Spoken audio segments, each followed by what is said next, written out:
Boa noite. É a hora da decisão. O Presidente vai falar ao país e deverá anunciar a data das eleições antecipadas. Estamos já com imagens em direto do Palácio de Belém, mostrando o palanque onde o Presidente irá falar. Marcelo Rebelo de Sousa já cumpriu todas as obrigações constitucionais para acionar a chamada bomba atómica, isto é, a dissolução do Parlamento. No sábado, o Presidente ouviu os partidos com representação parlamentar e ontem reuniu o Conselho de Estado que, por maioria, deu parecer favorável à dissolução da Assembleia da República. Marcelo Rebelo de Sousa sempre defendeu a estabilidade governativa, mas perante o chumbo do orçamento avisou que a consequência seria a dissolução do Parlamento. Estamos a ver tudo a preparar-se na sala onde será feita a comunicação. Recorde-se que o Presidente defendeu que as eleições antecipadas deveriam ser realizadas o mais depressa possível e apontou janeiro como o mês provável para chamar os portugueses às urnas. Estamos a ver o Presidente. Vamos ouvir então o verdito que ele nos vai dar e também qual é a data das eleições antecipadas. Boa noite. Portugueses, pela primeira vez em 45 anos de Assembleia da República, o Orçamento do Estado não foi aprovado. A rejeição não ocorreu num qualquer momento, com um qualquer orçamento, de um qualquer modo. Este é um momento decisivo em todo o mundo para a saída duradoura da maior pandemia dos últimos 100 anos e da crise económica e social que provocou. Este era um orçamento para 2022, um ano decisivo em Portugal para a saída duradoura da pandemia e da crise económica e social que nos atingiu. Até por coincidir com o começo de um período irrepetível de acesso a mais fundos europeus. Numa palavra, era um orçamento especialmente importante, num momento especialmente importante para todos nós. E todos o reconheceram, antes e durante o seu debate na Assembleia da República. Em devido tempo, tentei dizê-lo aos portugueses, sabendo muito bem do que falava, pois há 25 anos, como líder partidário, tinha viabilizado 3 orçamentos de que, em larga medida, discordava, só porque era um momento especialmente importante para Portugal e, por isso, se tratava de orçamentos, também eles especialmente importantes, para que Portugal não viesse a ficar fora do avanço para a moeda única. Há momentos assim, uns diferentes dos outros, em que a certeza, a segurança, a estabilidade são ainda mais importantes para a vida das pessoas. Mas se não foi um qualquer, nem o momento, nem o orçamento rejeitado, não foi um qualquer também o modo dessa rejeição. A rejeição deixou sozinho a votar o orçamento o partido do governo. A rejeição dividiu por completo a base de apoio do Governo, mantida desde 2015. A rejeição ocorreu logo na primeira votação. Não esperou pelo debate e discussão na especialidade e menos ainda pela avaliação na votação final global. Não foi uma rejeição pontual de circunstância por desencontros menores.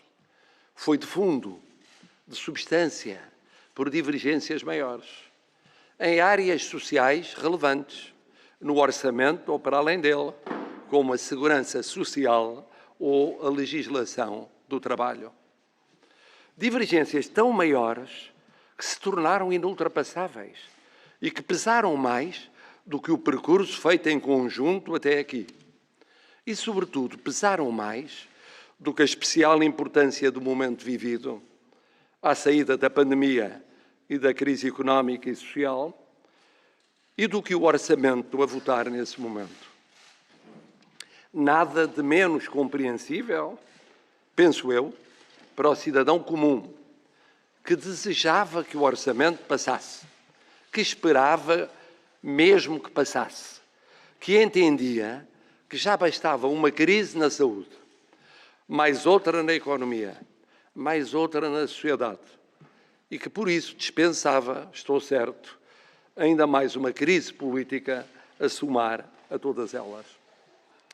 Portugueses, ao chamar a atenção por inúmeras vezes para o que estava em causa na aprovação do Orçamento para 2022, fui mais explícito para que tudo ficasse muito transparente e a tempo. Disse que a rejeição do Orçamento conduziria a eleições antecipadas e que não havia terceiras vias. Não havia a terceira via de esperar que um novo orçamento, a apresentar na ressaca do rejeitado, permitisse converter em diferenças menores o que era apresentado publicamente como divergências maiores e corrigir de forma credível, aos olhos dos portugueses, uma rejeição logo à partida do orçamento. Não havia a terceira via de manter em vigor o orçamento do Estado para este ano, para 2021. Pensado para um ano diverso, com regras diversas, com fundos diversos, que teria de ser aplicado em duodécimos e sem previsível limite de tempo.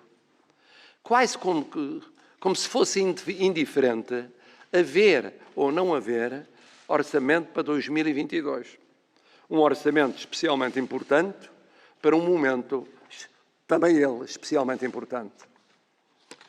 Portugueses, em momentos como este, existe sempre uma solução em democracia, sem dramatizações nem temores. Faz parte da vida própria da democracia devolver a palavra ao povo. Todos dispensávamos mais uma eleição, poucos meses depois de outra.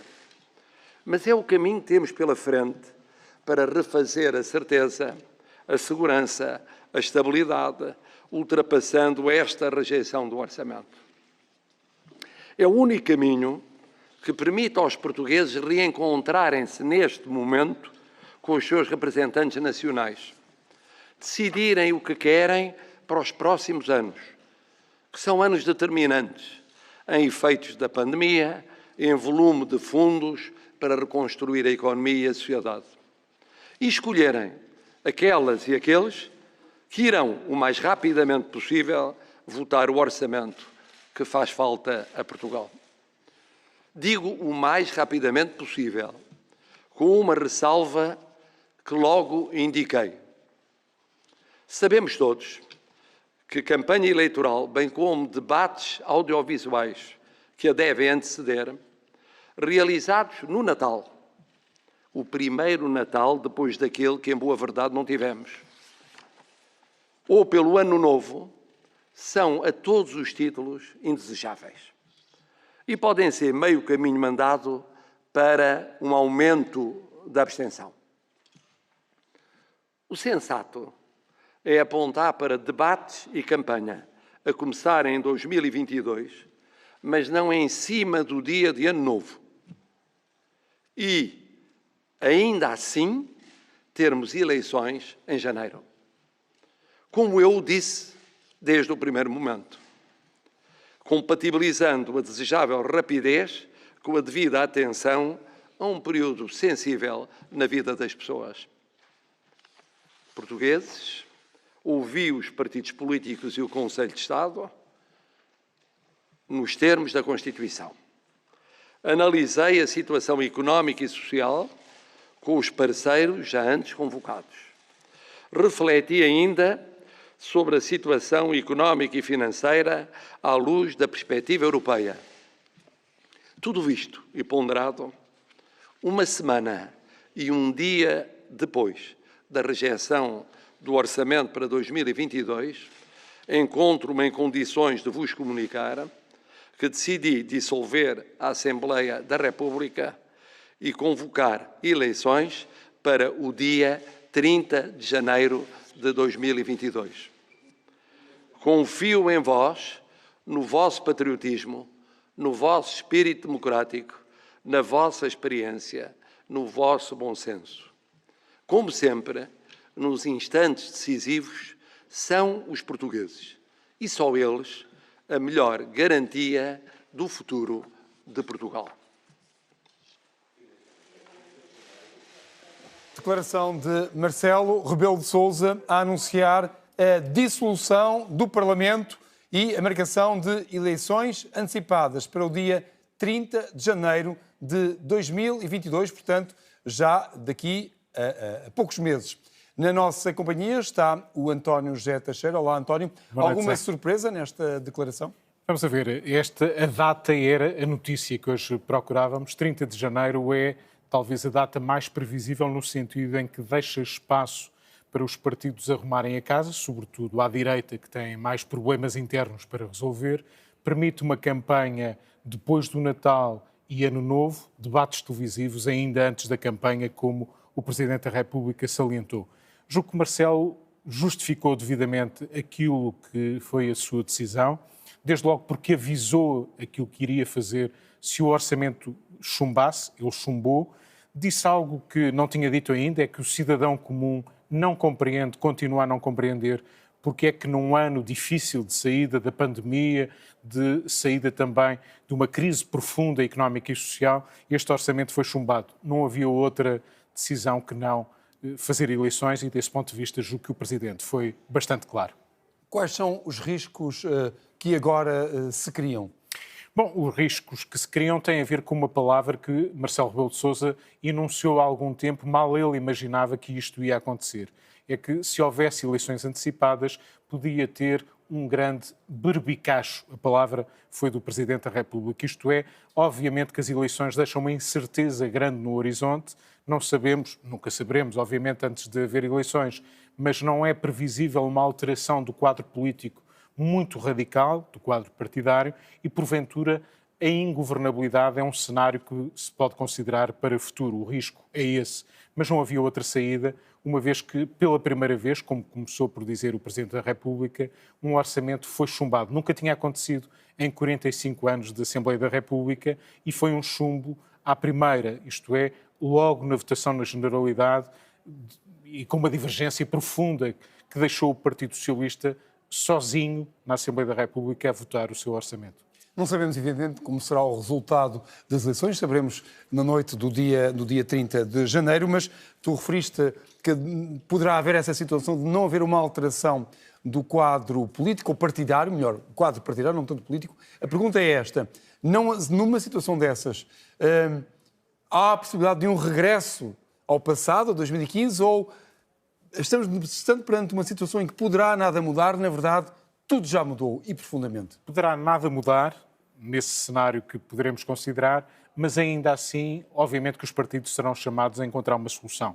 Não há nenhum país que fique ingovernável para todo sempre e haverá sempre uma abertura para entendimentos, porventura, quem sabe até surpreendentes que não estávamos a prever, sejam entendimentos... Como aliás aconteceu em 2015. Seja a reedição até de entendimentos com outra fórmula à esquerda ou o centro entre PS e PSD, enfim, todas as... Mas a questão é como é que o PS vai negociar com partidos e chegar a um acordo com partidos com o qual não conseguiu chegar a acordo agora e, portanto, se o fizer, estivemos a perder tempo. Por outro lado, como é que vai negociar com partidos que se recusou a negociar até agora e dizendo que, aliás, estaria acabado se alguma vez negociasse com eles? Eu julgo que é por isso que Marcelo Rebelo de Sousa acaba por dizer que esta dissolução, este chumbo do orçamento é de algum modo incompreensível e o cidadão comum não o entende.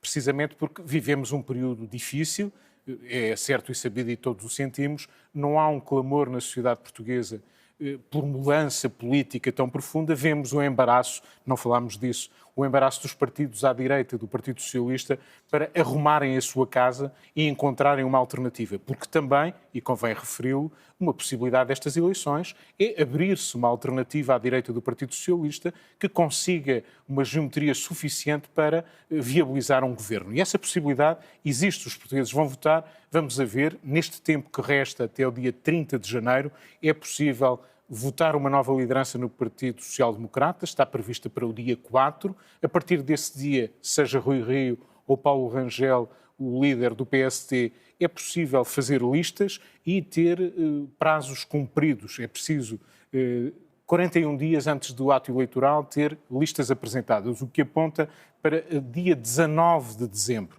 Nessa altura é possível, se houver vontade e houver zelo suficiente para o fazer, é possível o PSD arrumar a casa, mostrar uma liderança, seja esta ou seja uma liderança alternativa, apresentar listas, cumprir os prazos que estão estabelecidos na lei eleitoral e avançar para uma alternativa. A esquerda e a direita têm, nesta altura, um grande desafio pela frente. Ou dizer que à esquerda continua a solução como aconteceu desde 2015, ou, pelo contrário, perante este impasse, perante o falhanço do entendimento à esquerda, a direita ser a alternativa. Isso não é impossível, há tempo, pode não ser o desejável. Paulo Rangel desejava que as eleições fossem no final de fevereiro, não vão ser, o prazo é mais curto, mas isso obrigará também os partidos à direita a arrumarem mais rapidamente a casa e apresentarem ao país uma alternativa. Tudo está em aberto, José Rodrigues. E tudo é possível. António José Teixeira, muito obrigado. Boa noite.